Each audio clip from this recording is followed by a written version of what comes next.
Hello, everyone, and welcome. I'm Catherine McClellan, the Deputy CEO for Assessment at the Australian Council for Educational Research. For myself and for all of my ACER colleagues, I'd like to thank you for joining us today.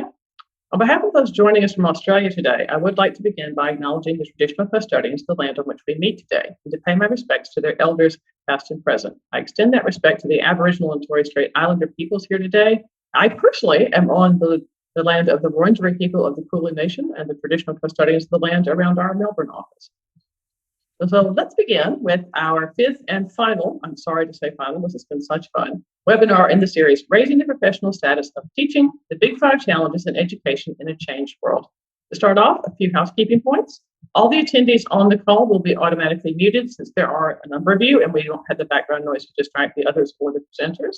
The session will be recorded and the link to the recording will come to all the registered attendees after the session.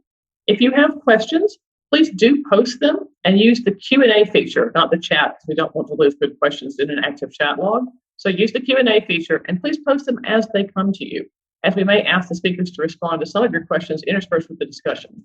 Time permitting, we plan to have a Q&A portion at the end of the webinar for questions we don't cover in the session, and if there are questions we can't get to, we will try to respond to those in writing later. So, on to the content that you came here for. As context, in August 2015, ACER CEO Geoff Masters published a teacher magazine column describing 5 significant challenges in Australian education. Expanded discussion of these were later consolidated into a policy insights paper published in May 2016. 6 years and a global pandemic later, have we made any progress in meeting those challenges? This webinar is the 5th in a series with experts to explore those questions. Our experts today are Chris Short, Principal of Berwick Chase Primary School here in Victoria, and ACER's own research fellows, Dr. Hilary Hollingsworth and Dr. Kerry Elliott.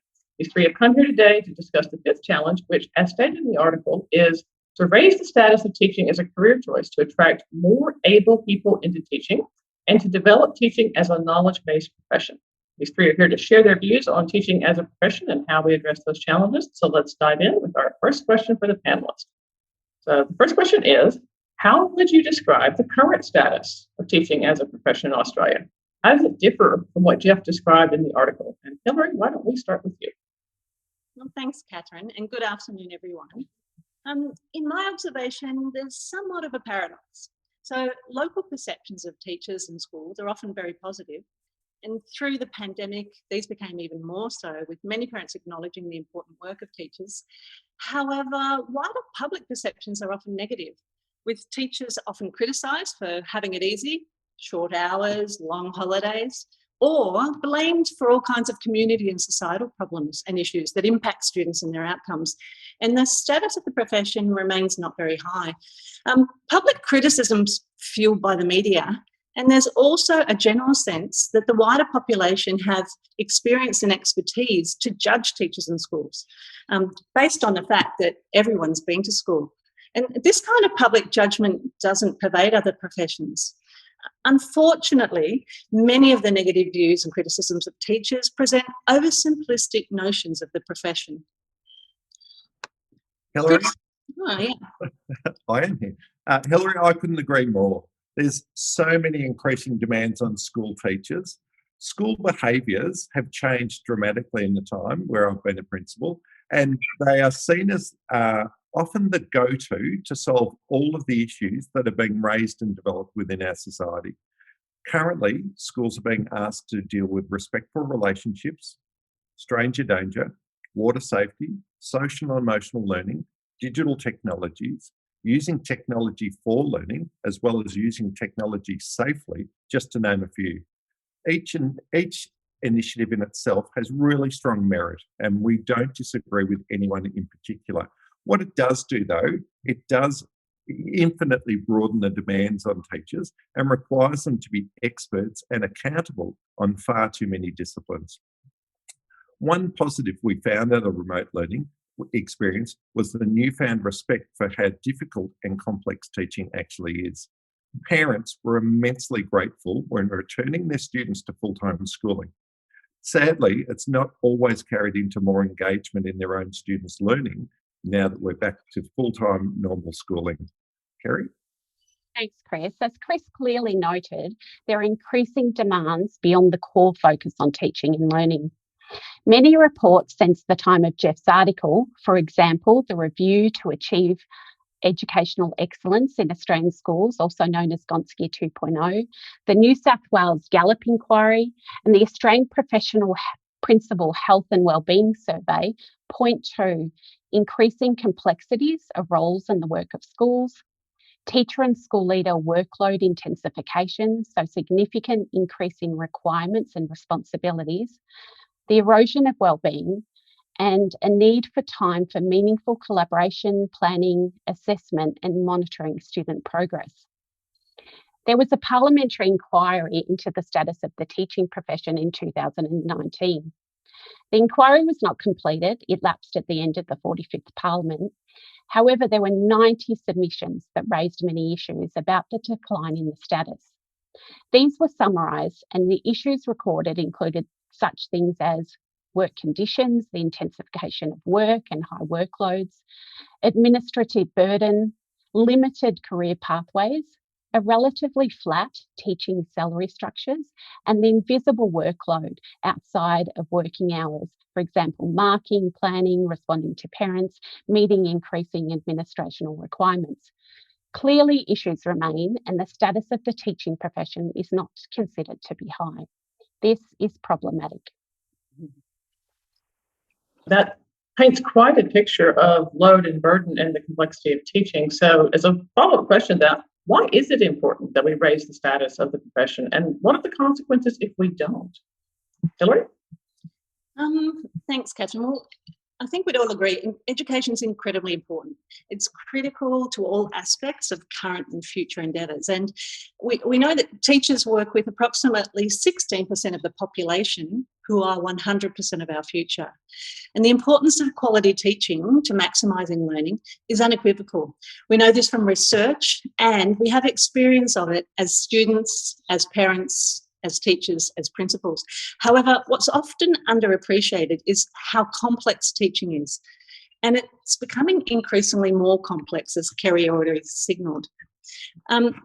As both Kerry and Chris mentioned, there's increasing demand of complexities are placing demands on teachers and school leaders. And in my view, the need for promoting, supporting and developing the profession has never been more critical.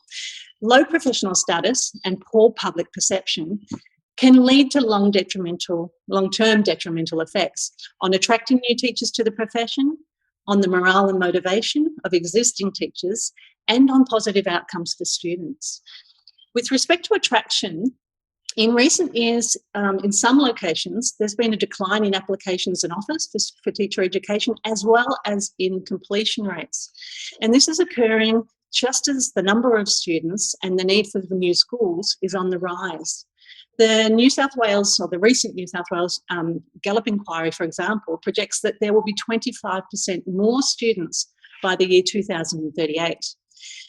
Low status can deter quality candidates for various reasons. One of the reasons it's often cited is remuneration. And although beginning salaries for teachers are comparable with other professions, teaching salaries plateau and they don't progress to levels that are commensurate with other professions. Another significant reason is a perceived lack of professional trust, autonomy and responsibility. Too much bureaucracy. And this signals lack of intellectual challenge in the role. And you might recall Bernard Shaw's 1905 play Man and Superman, the phrase that came from that stubbornly persists: those who can do, those who can't teach. Chris, from a school perspective, how does this status impact teacher morale, teacher motivation and retention? Thanks, Hilary. One of the most important things that I've reflected on in my 20-odd years in teaching and now as a school leader is how quickly the attitudes towards teaching has changed. When I started out as a graduate teacher, the vast majority of the parents were working respectfully and collaboratively with the teachers to help get a result for each and every student. What it's now turned into is a much more antagonistic and demanding attitude from many parents, expecting more and more while offering less and less respect for professionals and what they bring to the party. Also, assessment guidelines that are absolutely pivotal and necessary to help professionals target their teaching interventions more accurately and with much more purpose. But there's still too many schools that, through system requirements or their own need to sort of protect themselves, create so much data that it creates stress, lowers motivation for teachers, and almost limits the amount of time that teachers actually spend teaching the children that they care for.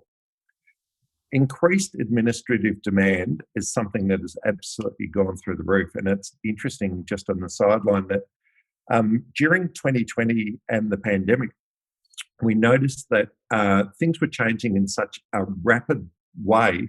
The only units were really down to each individual schools making decisions on the needs of their students really quickly and effectively. Since we've been back, that sense of autonomy has really been eroded again because the gathering of the data, even more administrative tasks, has really exploded out, and it's really making it harder for a leader to really have that focus on being an instructional leader and helping the teachers to really meet the needs of every student in their cohort. And there's a sizable number of teachers now opting to opt out of full-time teaching to work as a casual relief teacher.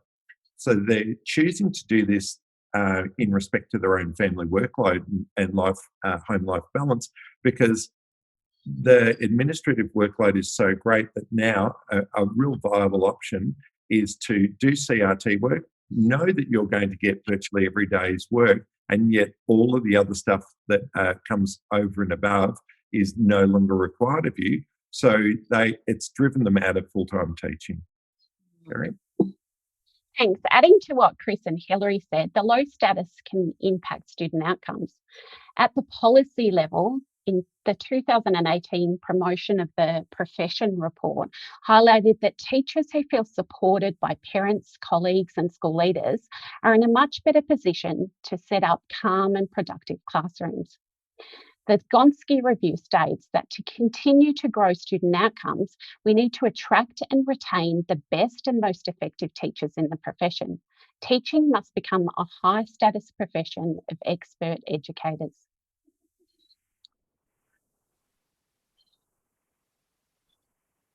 Thanks, Kerry. Since we are talking about sort of high status countries in which the teaching is a high status profession. What's in English? Teaching is a high status profession in a number of countries. What do we know about the status of teaching in countries where the students really are high performing and delivering on international comparisons? Kerry? Thanks, Catherine. So an international study released in mid-2017 titled Empowered Educators described how professionalised teaching is core to top-performing education systems. It suggested that these systems have a high social regard for teaching and that positive views of teaching were expressed in public and government statements. They're also reflected in compensation that is competitive with professions requiring comparable education. Well, that's interesting. Is the high regard for teachers in these high-performing systems due to traditional values and respect or aspects of culture that may be challenging to recreate? Might it therefore be a difficult or elusive goal for Australia? Hilary? Well, that's a really interesting question, Catherine. The OECD, in reporting insights from PISA in 2018, suggested that high-performing systems don't enjoy a natural privilege due to traditional respect, but rather they have built a high-quality teaching workforce through deliberate policy choices that have been carefully implemented over time. An example of this was recently reported in a National Centre on Education and the Economy paper that was addressed to the new US President Biden in December 2020. The paper, titled Getting Teacher Professionalism Right, Notes for the Biden administration, highlights the case of Finland, which Geoff also mentioned back in 2016. As some of you might know, in Finland several years ago, the number of places for future teachers was limited. They moved from having 50 teacher professional preparation programs to 8 new ones that were located in research universities. And teacher education students They're focused on developing deep understandings of the subjects that they would be teaching in a research-rich environment. They consulted research, they identified good, bad research, and they learned how to do good action research on their own teaching. And there were significant benefits to this approach. The increased entry requirements made teaching more attractive to the best students. It became harder to get into education than law. Teacher status improved overall, with respect for teachers going through the roof, and teachers were afforded more professional autonomy and achieved higher pay. And importantly, students performed at world-class levels. And most high-performing countries in PISA followed this lead. The NCE paper describes this sort of trajectory for developing high quality in the teacher workforce that Finland engaged in. And it has three components. The first one's the one I already talked about, limiting teacher training programs to top research universities. The second one's about getting teacher preparation programs right. So with programs aligned to what the state expects students to learn, with future teachers having a thorough and deep understanding of how students learn, and being apprenticed to master teachers, with future teachers becoming expert diagnosticians equipped to address student learning challenges, and being prepared to function in a professional work environment, which is the third prong of the three-point trajectory. Make schools modern professional work organisations. So with teachers spending less time in front of classes and more time working in teams and one-on-one with students, having real career possibilities for advancement, where they can gain responsibility, authority, status and compensation, and with leaders providing a scaffold of opportunities to develop teachers' skills and knowledge, along with strong supports to enable them to succeed. And the paper that the NCE published posits that such an approach is a far cry from what teachers in the US currently have, but it's precisely what's needed. Catherine, back to you. I'm on mute. Sorry about that. So, what are some of the factors that present challenges in raising the status of teaching in Australia? We're going to do that. I think we should. Then how would we do it, Kerry? Well, I think, Catherine, raising the status is actually a wicked problem. So when we think about a wicked problem, it's often difficult to solve. It can be defined as something that has incomplete or contradictory knowledge, a number of people and opinions involved, and the wickedness of it is the interconnected nature of these problems with other problems. So it's not simplistic.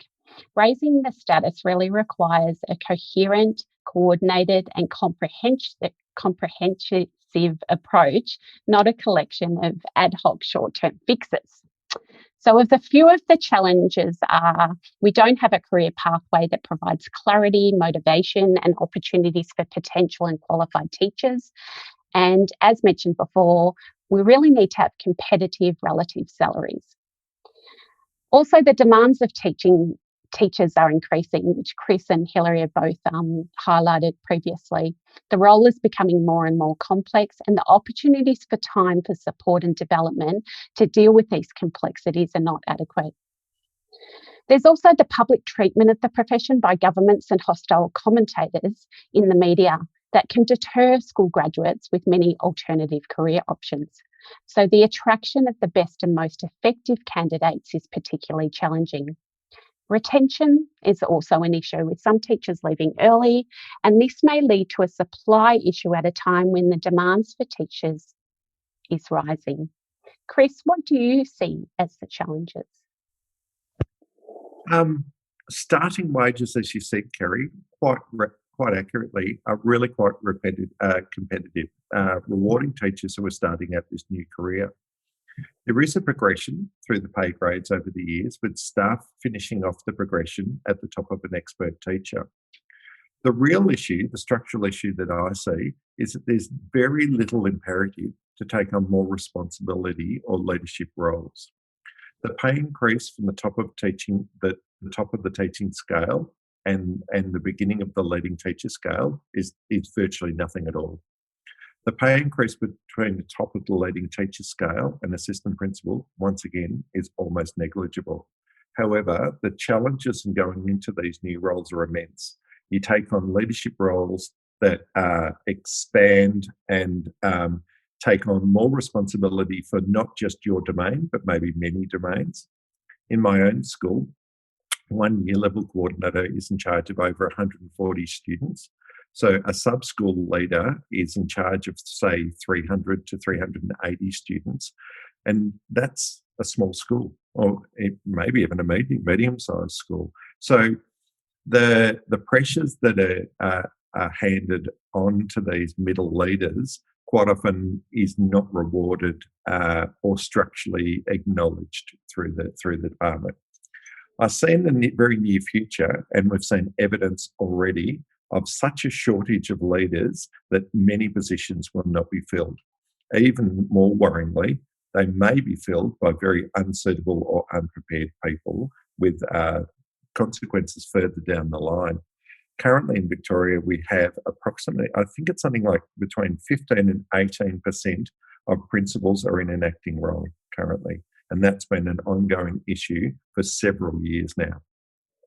My main challenge to being an effective instructional leader is all of the other elements in the role. I touched on it a fraction earlier, Hilary and Kerry, but the immense amount of administrative burden that is flowing down the pipes, getting through, it takes up an enormous amount of the leadership team's time, our middle years leader time, and the requests on teachers become more and more. Working with parents to resolve issues, working with staff to support them in their personal and private lives, working with the more extreme behaviours that are becoming more prevalent in our younger and younger students, the pervading challenge of new technologies promoting unhealthy and problematic sexual behaviours in students, even in our lower grades in primary school. These are not issues that can ever be sidelined by a school leader. So when a parent comes in to raise these issues, it is literally all hands on deck until a resolution is attained. And quite often, these resolutions may take days or weeks, and that is one set of parents, and we currently have 850 students. So the load just builds and builds and builds. As a principal, we all dread that one issue that will be sensationalised through the media and will end up on a program such as Today Tonight, and unbiased and unfiltered information will be spread about the school. The reputational damage for both the school leaders and the school is immense. Catherine. Thanks, Chris. One of the things Geoff noted in his report was he said, in Australia, there appears to be an intention on the part of the government that those entering the teaching profession should also be drawn from our most able school leavers. And you've talked about, all of you have talked about our ability to attract the best and most effective candidates into the profession, and that remains a challenge. But what do we know about high achieving students, ATARs, and our instance requirements for the teacher preparation program in Australia? Yeah, thanks, Catherine. Well, in the response to the review that Kerry mentioned earlier, the Parliamentary review into the status of teaching, the Australian Council of Deans of Education stated that the commentary and stories which overemphasise the role of the ATAR heavily distort public perspectives of how teachers are selected. So it's not a simplistic issue. It's somewhat, there are multiple perspectives here. The Deans noted that the Mitchell Institute reported in 2018 that only 1 in 4 undergraduate teacher education students, for example, was selected on the basis of ATAR alone. So 3/4 of undergraduate students enter initial teacher education through some other recognition, and many other people enter at the graduate level. So there's an obvious oversimplification regarding how entry to teacher education programs is perceived.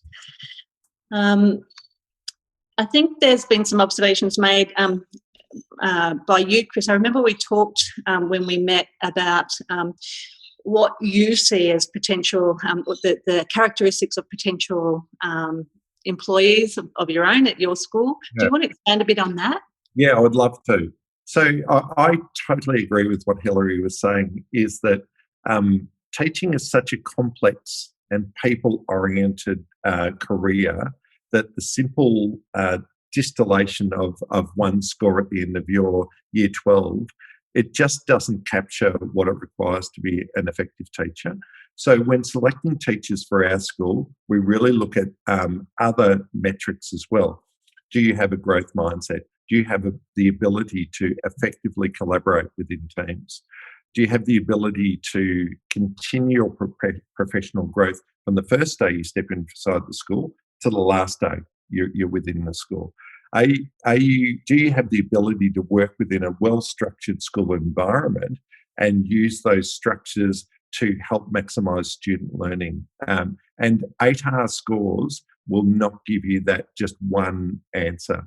Some of the best teachers we have started in an alternate route and have started out within the schools as our educational support officers. So they come to us pretty much directly out of school, and then they do their education support officer course, and then they work with some of our most vulnerable children, and they learn on the job. Then they go to university and do their coursework, and when they come back there, they have that fully rounded experience of exactly what schools are, what they're not, and they bring a totally different perspective. So at times when we are interviewing, it gets down to the difference between some teachers being absolutely enamoured with teaching content and other teachers being committed to meeting the needs of the learning needs of their students. Catherine? Well, I guess I should ask the hard one. What should we do? So how can we, in fact, raise the status of teaching in Australia? And what is needed in order for us to achieve that? Kerry, why don't we start with you? Thanks, Catherine. That's a big question. I guess in Teacher Magazine in July 2019, Andreas Schleicher, who's the Director of Education and Skills at the OECD, he stated to meet a growing demand of high-quality teachers, countries will need to work harder, not just to make teaching financially more attractive, but more importantly, intellectually more attractive by better supporting a teaching profession of advanced knowledge workers who operate within a high level of professional autonomy and within a collaborative culture. Schleicher noted some ways to do this include education policy to inspire and enable innovation and identify and share best practice, to develop accountability measures that encourage innovation and development rather than compliance, to tackle institutional structures built around the interests and habits of systems rather than learners, and to engage teachers in the design of educational reform. Chris, what are your thoughts on what's needed? If I was going to have a magic bullet, I'd say my number one request would be have less face-to-face teaching time. For example, primary teachers are in front of their kids for all but 3 hours per week. This provides very little time to prepare and to have the required professional conversations to continue to grow and meet the needs of their students. There is limited time for professional learning and opportunities to collaborate and to learn from one another. And when the opportunities do come, quite often they're at less opportune times, such as late in the evening or early in the morning before the school day starts. Another thing that's needed is more strategic intent. Currently, there are simultaneous government spendings on multiple programs, with the expectations that these programs are implemented in short time frames with very little lead time for schools to get their head around the purpose and the responses required. And there is no seeming sense of an implementation framework for all of these concurrent initiatives. Hilary, what are your thoughts? Yeah, thanks, Chris. Well, some of the big picture things I believe are needed are a shift in mindset. So rather than accept or tolerate the sort of Bernard Shaw view of teaching, perhaps we should adopt Aristotle's view, which is those who know do, those that understand teach. I'm really keen on us rejecting the negative commentary related to the profession, in particular that presented by the media. And I think that we need to promote the fundamental importance of the work of teachers with and through the profession. So actively engaging teachers in this process, it's their profession after all. And taking a strategic and systemic approach, building on what you said, Chris, to developing and supporting a high quality teaching workforce. Perhaps we can learn from that 3-point trajectory of Finland. that's one possibility. I just wanted to make another comment, going back to the ATAR idea that you brought up before, Catherine, and then Chris and myself spoke about. One of the objectives Geoff outlined back in 2016 was to have the ATAR higher for teacher entrance, and I note that in Victoria from this year, 2021, all candidates for teacher preparation programs must have an ATAR of 70 and above, which is something that Geoff pointed to back at that time. So it is interesting that there is some action happening in policy levels, and I'm sure in other states and territories there might be similar types of things going on. Catherine, back to you. We got a sort of interesting question I hadn't thought about from someone in the audience, which I'd like to ask any of you to answer, who might. Is there a difference? Like, what do we know about the status in educators relative to other educators? So do you see early educators versus secondary or tertiary? Like that whole structure of how people think about the status of the profession as it relates to the particular students or topics or content they're dealing with. Have any thoughts about, is there a relative difference? Are they seen fairly uniformly, or are there big differentials? I think that there are differences. It's a very good question. I think with the new network approach, a lot of the educators that in our network are catering for special schools, primary schools and secondary schools. So there is a lot more collegiality and there's a lot more information sharing and system approach. So that has been fantastic. The one area that I know that we don't deal nearly as well with is the early years sector. It is still, even though it's nominally in charge of by the Victorian government, where I am, and there's differing approaches elsewhere, that really hasn't been brought in line to the same extent. Yeah.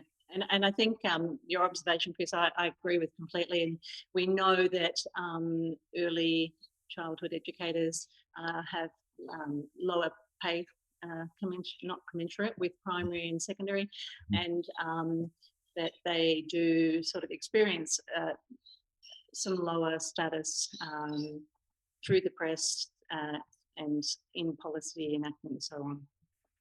Kerry, thoughts? Very, very interesting, Catherine. Sorry to piggyback on that, Hilary, because early years educators are trained as early years educators, and if they applied for my school, which they're totally entitled to as a primary school, the pay increase would be significant.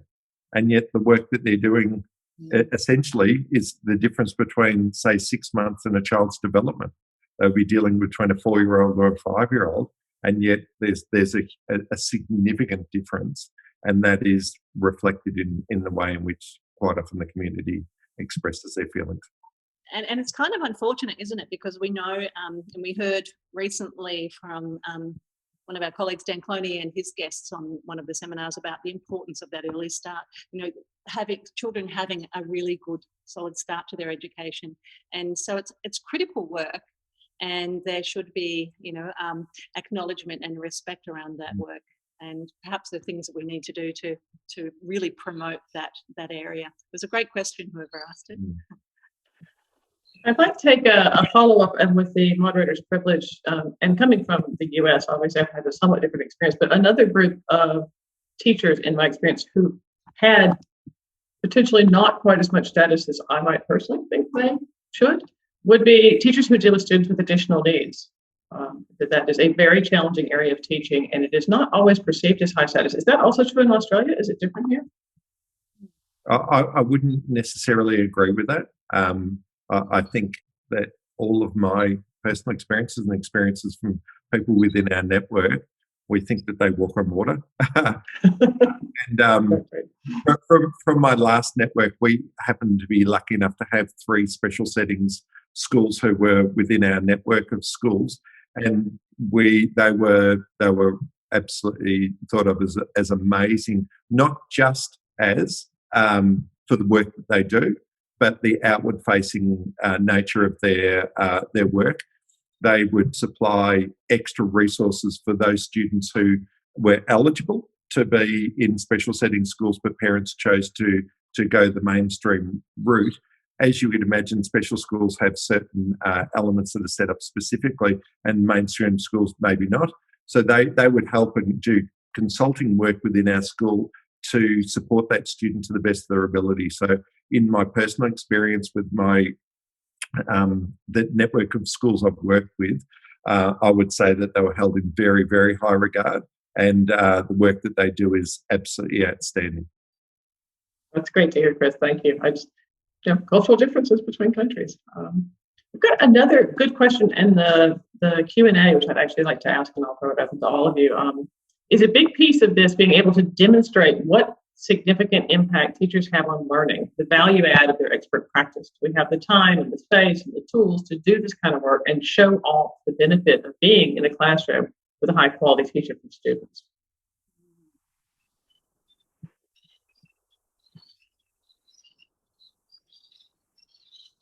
Think time. That was a tough one. Yeah. Look, I think the comment I have to make about that is sort of touching on that teacher agency ownership voice kind of idea, that to promote the profession, I think it has to come from the profession. And so this idea of making that really visible to parents, to students, to the wider community is a really terrific one, and certainly one that we have the ability to do. We just need the will and I guess the resources to get that up and going. Anyone else want to have a response to that? Kerry, I can see you. I'll add, Hilary, that coming from, I guess, the experience of lockdown through COVID is probably a good opportunity, which you probably touched on a little bit during the introduction, of how we might be able to do that.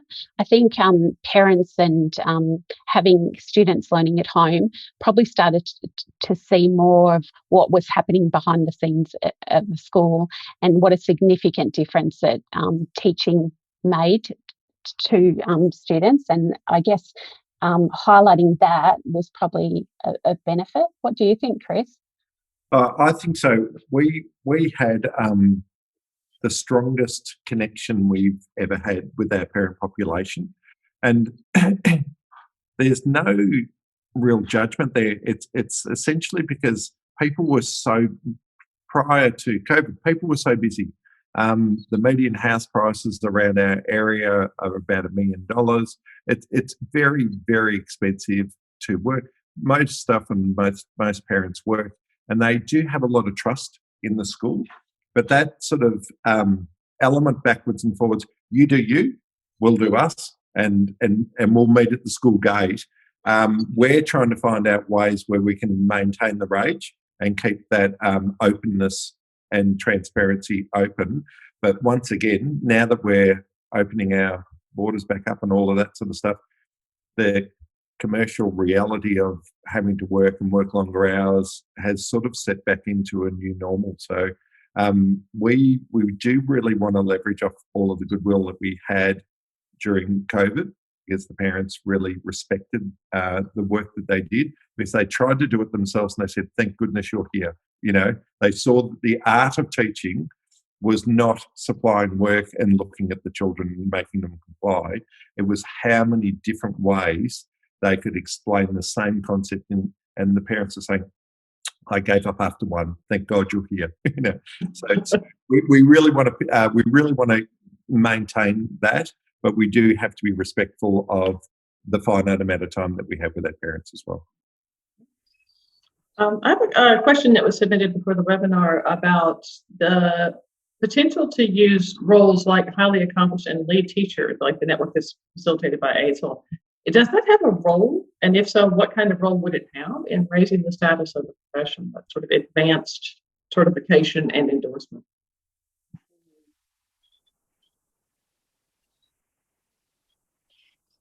Yeah. I think, Catherine, oh, sorry, Hilary.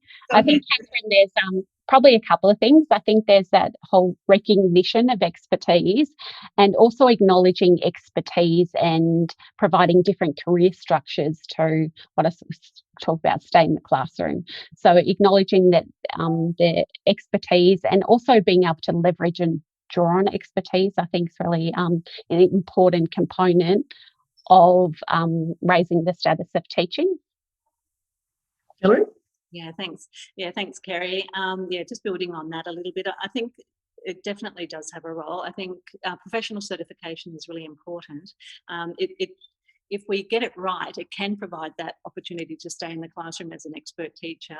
I think one of the issues we have here in Australia is that although we have some agreed professional standards, national standards around the teaching profession, we don't yet have translation from people getting their highly accomplished or lead teacher certification necessarily into their employment conditions. So there's a bit of a mismatch between what do you actually do with that, other than you're a dedicated, committed professional teacher wanting to improve your practice, and how that translates into your work location.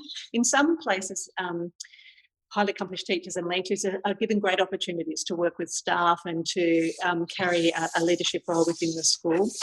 But in other locations, it's taken on very personally as something that you do. You make an individual choice. So perhaps there are ways we can forge a more coherent, what did you say before, Kerry? Coherent and coordinated approach to that aspect of the profession as well.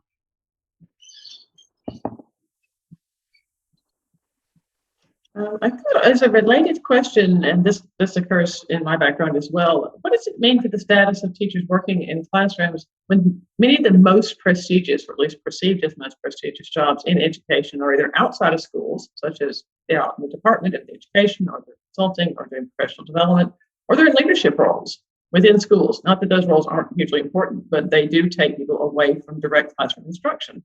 So when we reduce teaching time by increasing prestige, how do we make the practice of teaching itself and staying in front of a classroom, working with the students, attractive, and recognize those who are brilliant at it and provide a better career trajectory and make that the thing they are able to do and want to do and have it appropriately?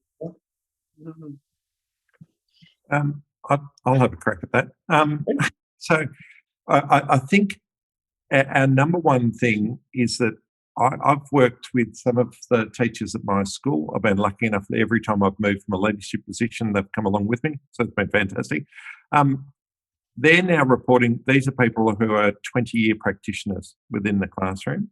The administrative workload and the fact that we are so data-oriented now for all of the right reasons, because like I swear by it, it's so important to measure the growth, etc., that it's diluting their actual brilliance.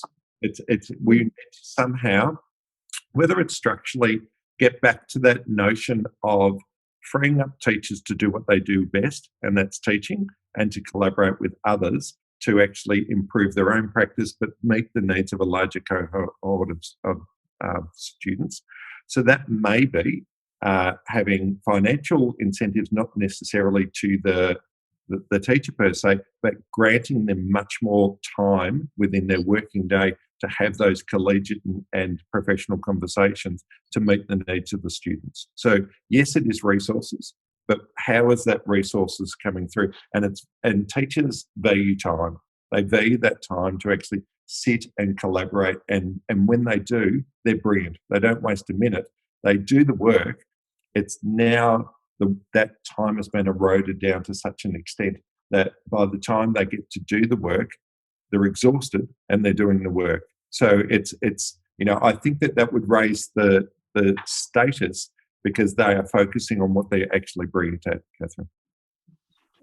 I wonder if, Chris, as well, there's opportunity for multiple career paths, not just a single career path. But I know, for example, in Singapore, where they have multiple career paths that you can take to work towards becoming a master teacher, as opposed to one path that takes you outside the classroom. Absolutely. I think there's a very good point, Kerry. Hilary, any further thoughts on this one? Only I'm supporting what Kerry had said. We've been doing some work around leadership and leadership pipeline and career path work and that sort of thing. And Singapore definitely comes up as one of the locations where they've got a very clear path, and there are processes in place to support teachers from very early on in their career to follow, a more expert teacher kind of orientation, or an administrative orientation, a leadership orientation, and so on. And even they, in that system too, coming back to your earlier point, Catherine, they have a pathway to go beyond the school setting. So it's quite interesting that they've thought through some of these things and put those into place.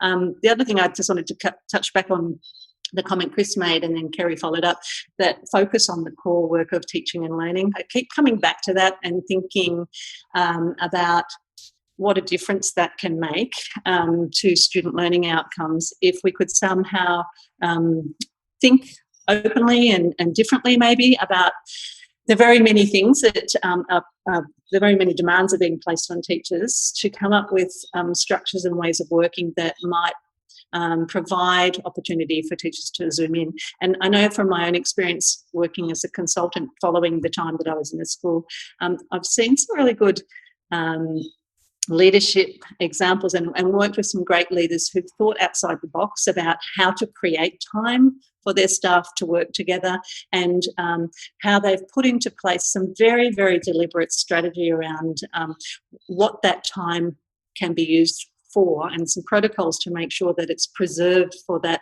really intense focus on teaching and learning.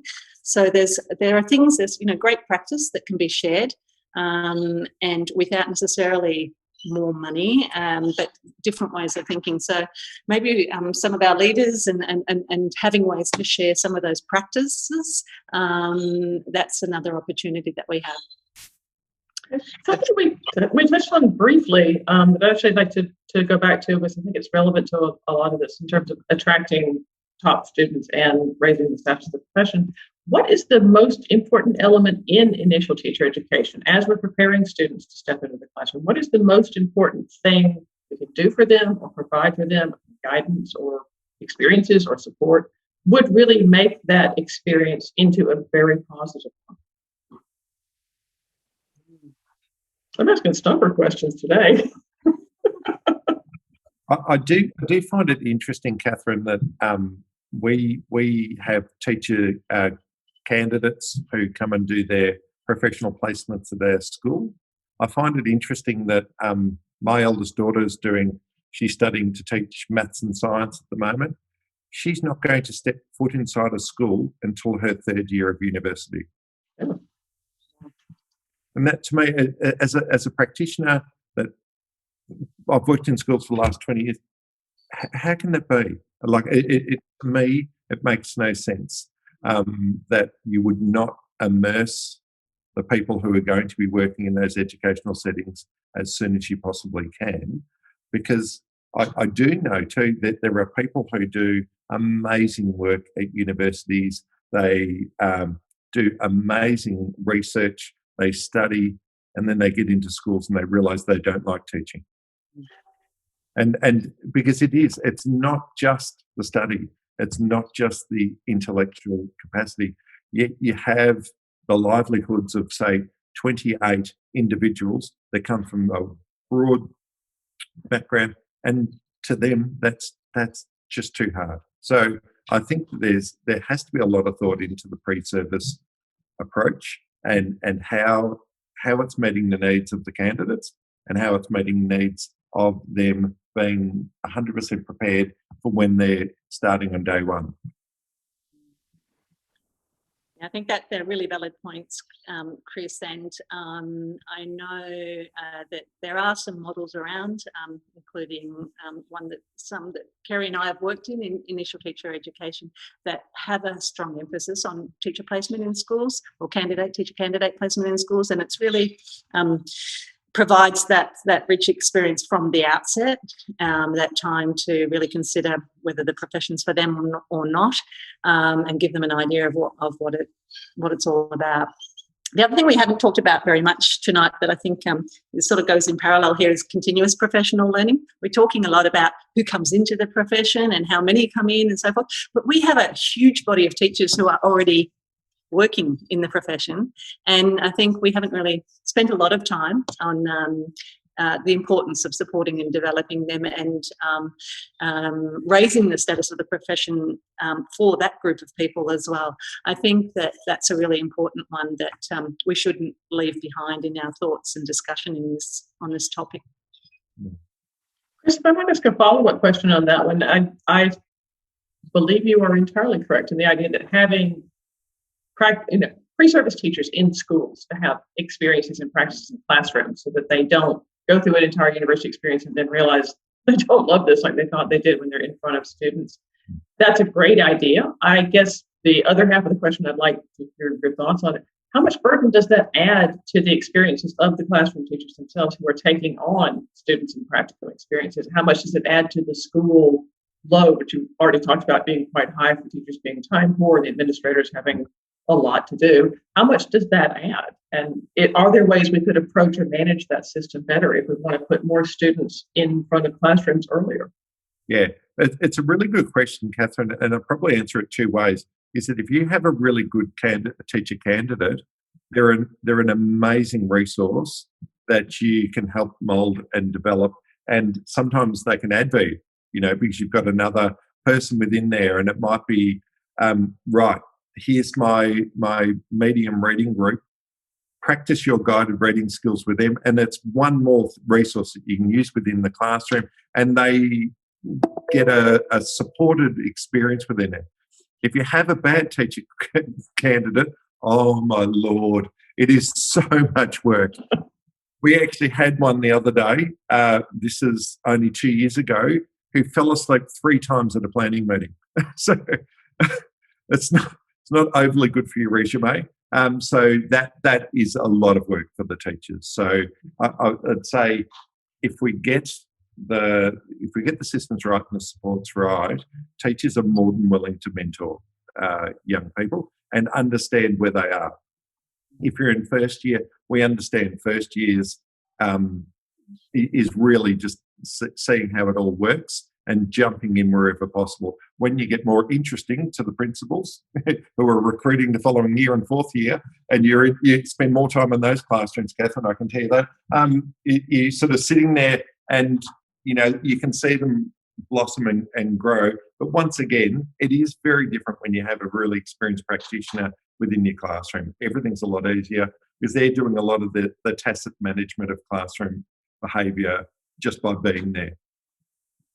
Kerry or Hilary, have any additional thoughts on the practical models that we currently employ?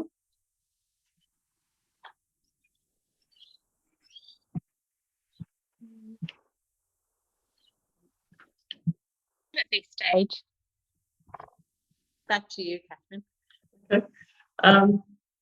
We're getting low on time. I'm going to ask you one more question and go to my favorite one to close up. Somebody on the Q&A has asked, what are some examples of practices that schools can employ in terms of helping teachers manage their workload better? How do you capture those kinds of best practices and disseminate them across schools and across systems? Yeah, that's a really interesting question, and maybe Chris will come in with things that he does in his school in a moment. But I did just want to mention, related to that, there are some research projects that are happening at the moment, and Kerry might have mentioned one of the areas in one of her slides around examining sort of all the red tape and all the bits and pieces that go on around it.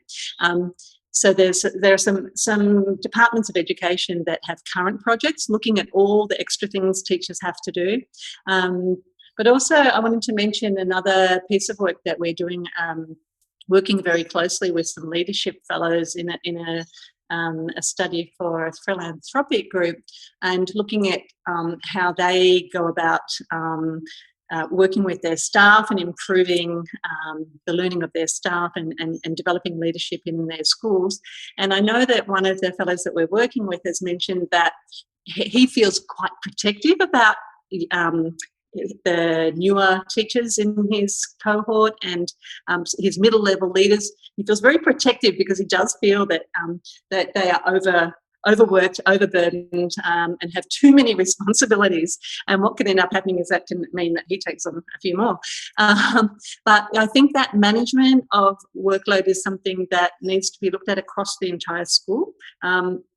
from early career teachers through to more experienced teachers through to leadership, because at any point in those junctures there's possibility that someone takes on too much, and how we could do it. Now, how we could actually collect and share those things, I might pass that over to Chris or Kerry. I don't know how to share them, but I know what the practices that we try to put in place, Hilary. One of them is we sort of gift our graduate teachers for the first 2 years to say, please don't take anything else on. So they work within collaborative teams.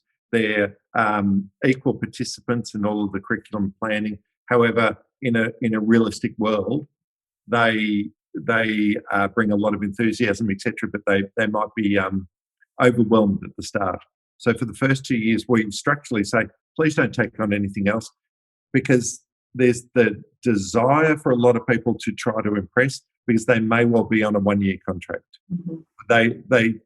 That's a very fast cycle, 4 terms, and then sort of you're getting up towards, say, September, and I don't have a job, and I have a young family, or I've got so that burden. So we take that off the table straight away. For the first 2 years, we're not going to give you any other jobs. Just focus on your number one job, and that's learning and teaching. So that's one thing. The other thing is it's the leadership team's job to sort of put up the umbrella so much and filter as much as we can. What's not almost triaging? What's the stuff that we have to do? What's the stuff that we would like to do? And what's the stuff that we can put off until later? Generally department stuff. I didn't say that. So we have to triage that, and we have to teach our middle leaders to do that as well for our classroom teachers, because some of our younger practitioners can't filter, and all of these tasks seem to have equal importance to them, and it gets a little bit overwhelming. We also have one of our assistant principals, organisational genius. She maps out for any person within our school a bit of an organisational structure to say, if you're going to get your reports done by week 7, which they all have to be doing, you need to show me 3 reports by then, and you give me a low, medium, high. Then you need to show me 3 more. And she sort of roadmaps it out until that becomes their practice, and then they're confident with that, and then they can start to build up more ability to take on more workload. So I don't know if that accurately answers the question, but that's what we try to do. It actually sounds like an excellent set of practices that we probably should find a better way to share. It was cool. All right, so we are nearly out of time, as I'm sorry to say, but I like to close with the same question for all these webinars, because I think the answers have just been fascinating. And calling back to Geoff's writing in the article is whether or not increased funding makes a difference depends on how it's applied.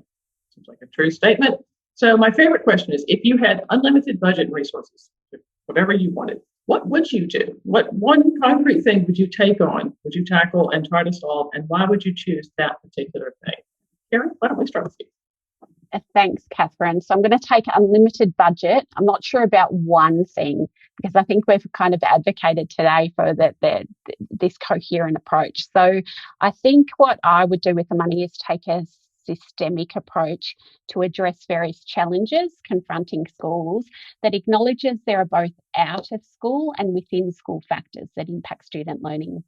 So we know inadequate resources and disadvantage play a significant role and impact on student learning. So it really comes back to that idea of it really is a wicked problem. And I think building on Hilary's point that she made a while ago is that idea of developing a coherent strategy. So that would be articulating the desirable attributes of potential teacher candidates and recruiting and selecting candidates based on these, offering quality teacher education, developing rigorous career pathways with comparable salaries that recognise expertise and those who want to remain in the classroom. And what we've touched on before is that kind of idea of reducing red tape and administrational burden to enable more time and opportunities to support collaboration and continuous professional learning. What would you do, Chris, with all the money? All the money. First of all, that last one I think would be absolutely ideal. And I've even got a way in which we could do it, Catherine, so bear with me. Every school has, we have a student resource package. Every school's funded slightly differently. In an ideal world, there should be a pro rata allocation for administrative tasks. So that's someone who does not necessarily have to come from an education background. They could come from any background. However, they have to have a certain set of skill sets, and that's the work that they do. So that would free up a lot of work and would actually put the experts back where they should be, and that's working with their learning and teaching. I've got a few more. Depoliticise education. So I would love to have an independent board of education that is accountable for system reform and is removed from any political intervention. Decisions need to be based on research. They need to be planned over a longer time, a 10-year time frame, with time for consultation, professional learning and implementation. If we did that simple element, every single school would be roadmapped out for the foreseeable future to actually promote the sort of growth that, say, Finland would have. Another one of my absolute passion areas would I'd adequately support teachers to support students with additional needs. There are, in my opinion, far too many of our most vulnerable students who do not get the support that I believe that they require to be the best that they can be. We find it hard in schools to be constantly building the plane while we're flying it. Get a strategy, guys, and stick to it. That would be my fantastic thing, and I would spend the money wisely, I promise. Hilary?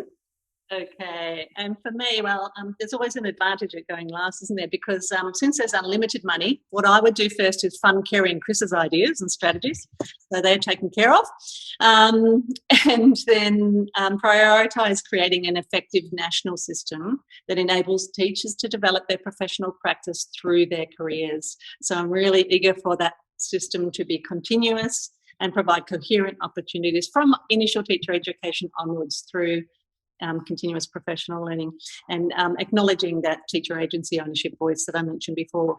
And my view is we're not quite there yet, but we're very hopeful for the profession and for our students that will get there.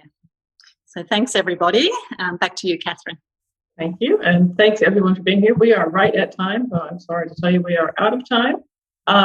Thank you to all the panelists for your insights today. It was really fascinating, and to all our participants for all the excellent questions.